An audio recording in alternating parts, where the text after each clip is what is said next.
Colonial Militia. You're a farmer on harvest, an outer colony.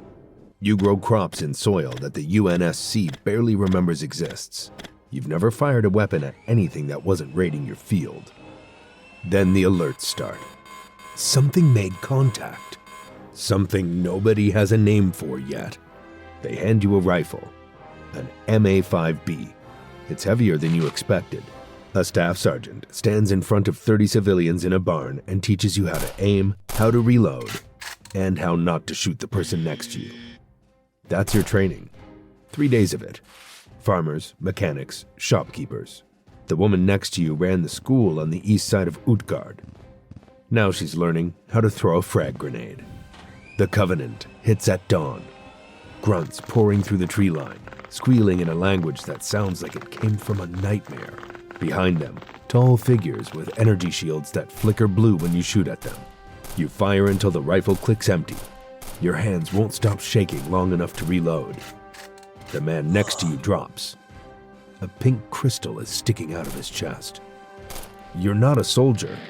You're a civilian holding a weapon, standing between your family and extinction. Nobody is coming to save you. Harvest is burning, and you are the last line of defense for a colony that the rest of humanity doesn't even think about. You don't hold the line. You can't. But you bought time, enough for transports to lift off with survivors. You don't make it to the next one. Most of you don't. But those ships got out because 30 farmers stood in a barn and said yes when someone handed them a rifle. Marine. You signed up at a recruitment office on Mars. 12 weeks of basic training. You are now a private in the UNSC Marine Corps. You have a rank, a unit patch, and a bunk on a cruiser that smells like recycled air and engine grease. Your first deployment is a colony evacuation. The Covenant is glassing another world. You ride a Pelican down through the atmosphere and the entire sky is orange. Covenant ships hang above the city like giant monuments, firing beams of plasma that turn everything below into molten glass. You've seen the training videos. They don't come close. You hit the ground with your squad, 12 Marines. Your job is to secure a landing zone so civilians can reach the evacuation shuttles. The Covenant sends elites, 7 feet tall, energy swords, personal shields that absorb half your magazine before they pop. You learn to fight in pairs. One Marine breaks the shield, the other puts rounds through it. When it works, you survive. When it doesn't, they close the gap, and the sword does the rest. You lose 4 in the first engagement, 6 more over the next 2 days. On the third night, a Covenant cruiser lights up the horizon. The ground shakes. The order comes through. Full retreat. The planet is lost. On the Pelican ride up, a corporal next to you pulls off his helmet. He's 22, but looks at least 40. Nobody says anything. You stare at the planet through the viewport as the glass spreads across its surface. You fought for 3 days to save a city, and they erased it in 3 minutes. You're still just human with no augmentations and no shield. You carry 6 pounds of gear and a rifle that takes 40 rounds to drop an elite. The Covenant calls you vermin. The press back home calls you heroes. You don't feel like either. You just feel tired. ODST. You volunteered for this. Nobody gets drafted into the orbital drop shock troopers. You looked at the most dangerous job in the entire UNSC, and you raised your hand. They put you inside a single-occupant exo-atmospheric insertion vehicle, a metal coffin the size of a phone booth. They shoot you out of a ship in orbit, straight down through the atmosphere. The pod shakes so hard your teeth rattle and your vision goes gray. The altimeter spins. 80,000 feet, 40,000 feet, 10,000 feet. The braking chute fires. The pod slams into the ground and the hatch blows open. You step out into the middle of an empty position before they even know you're coming. That's the job. They call you Hell Jumpers. Your unit drops into New Mombasa during the Covenant invasion of Earth. The city is in chaos, Covenant phantoms between skyscrapers, Wraith tanks shelling the waterfront. Your pod lands on a rooftop. 2 of your squad's pods are off target. 1 hit the side of a building. You never hear from that trooper again. You fight through the city at night. No Spartan backup, no orbital support. Just your squad, your suppressed SMG, and the darkness. You set charges on a Covenant anti-air battery so the UNSC can get Pelicans into the city. The detonation lights up 6 city blocks. You don't have energy shields. You don't have augmented bones or enhanced reflexes. You are the best a normal human can be, dropped feet first into hell, and expected to walk back out. Most of your class from training is dead. The ones still alive don't talk about odds anymore. You just drop, fight, and hope the pod doesn't malfunction on the way down, because if it does, you hit the ground at terminal velocity, and that's the end of your story. Spartan IV. You were a Marine, a good one, maybe an ODST. Your service record says decorated, multiple tours, a Purple Heart from a plasma burn that almost took your arm. Then a recruiter sits you down and shows you a file. The Spartan program. Volunteers only, adults only. You say yes before you finish reading the briefing. The augmentation process is brutal. Chemical injections that rewire your nervous system. Surgeries on your bones, your muscles, your eyes. You're awake for parts of it. The recovery takes weeks. Your body doesn't feel like yours anymore. You're faster, stronger. You can flip a warthog back onto its wheels with your bare hands. You put on Mjolnir armor for the first time. 1/2 ton of powered assault plate linked directly to your brain.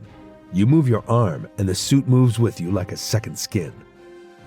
You're stationed aboard the UNSC Infinity. You train in war games against other Spartans. You run missions that don't exist on any official record. Insurrectionist cells, Covenant remnants, Forerunner sites the brass wants secured before anyone else finds them. You're superhuman now, but you remember what it was like before. You remember being afraid. You remember what it felt like when a plasma bolt hit the Marine next to you and you couldn't do anything about it. That memory is what separates you from the earlier Spartans. You chose this, and when a team of regular Marines sees you walk past in full Mjolnir, you can see it in their faces. Relief, fear, awe. You were them once, but now you're something else entirely. Spartan III. You're 6 years old. The Covenant glassed your planet. Your parents are gone. Everything you knew is ash. A man in a uniform kneels in front of you at a refugee camp. He says he can give you a chance to fight back. You don't understand most of what he's saying, but you understand revenge. You nod and accept. They take you to a classified world, Onyx. Hundreds of other kids just like you. All orphans. All angry. The training is designed to push you past every limit you have. You run until you collapse. You're 7 years old, and you're learning how to plant demolition charges on a reactor core. The augmentations come when you're older. Cheaper than what the other Spartans receive. Less refined. Not everyone makes it through. You do, but something in your chest hasn't felt right since. They hand you semi-powered infiltration armor. It's not Mjolnir. Lighter, less protection. But it has active camouflage. You're not meant to stand and fight. You're meant to slip behind enemy lines, complete the mission, and disappear. The problem is, most of your missions aren't designed for you to come back from. Operation Torpedo. Hundreds of Spartan IIIs deployed against a Covenant refinery on Pegasi Delta. You know the math before the briefing ends. The defenses are too heavy. The extraction plan is thin. This is a one-way mission dressed up with a code name and a briefing slide. You drop anyway. The fighting is worse than anything you trained for. Your company pushes through, wave after wave falling. You watch people you grew up with get cut down in front of you. The charges are set. The refinery goes up in a blinding flash. Mission complete. Out of 300 Spartans, 2 walk away. You're not one of them. Nobody back on Earth knows your name. Your program is classified. Your sacrifice is a line in a file that only 3 people will ever read. Built from grief, trained for war, and spent like ammunition. Spartan II. You were 6 years old when they took you. Not from a refugee camp, from a playground. You had parents. You had a home. You had a life. And it was taken from you. A doctor identified you through genetic markers before you could tie your shoes. ONI operatives came for you in the night and left a flash clone in your place. A genetic copy designed to deteriorate within months. Your parents mourned a lie. 75 of you, taken to Reach, trained by Chief Petty Officer Mendez in conditions that would break most adults. You run obstacle courses in freezing rain at age 7. You go up against each other for extra rations. You're left in the woods alone and told to survive for 3 days. Some of the others cry at night. You stopped by age 8. Not because you're tough, because there's no point. The augmentations happen at 14. Chemical injections, bone enhancements, muscle surgeries. 30 don't make it through. 12 more are left permanently damaged. You come out the other side intact. Your bones are nearly unbreakable. Your reaction time is faster than any human who's ever lived. You can see in near total darkness. You can run at over 30 miles per hour. They give you Mjolnir, Mark V powered assault armor with energy shields reverse engineered from Covenant technology. A neural interface links the suit to your brain. You and the armor become one system, one weapon. You don't fight battles. You end them. You drop behind enemy lines alone and dismantle entire Covenant battalions. You board capital ships solo. Covenant soldiers who have never shown fear in combat break formation when they hear you're on the field. They have a name for you in their language. Demon. But you still remember, somewhere underneath the training and the augmentations and the armor, there's a kid who got pulled out of a life they never got to live. You don't talk about it. None of you do. There are only a handful of you left. Every funeral is for someone who shared that stolen childhood. The same cold barracks, the same drills. The same day you realized you were never going home. The war ends. Humanity survives because of what was done to you. They build statues, they tell stories, but nobody talks about the others who were taken so the species could live.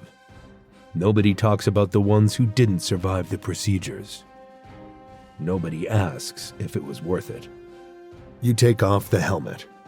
You're in your 40s. Your body hasn't aged the way it should. The augmentations won't let you slow down. You could fight another 50 years.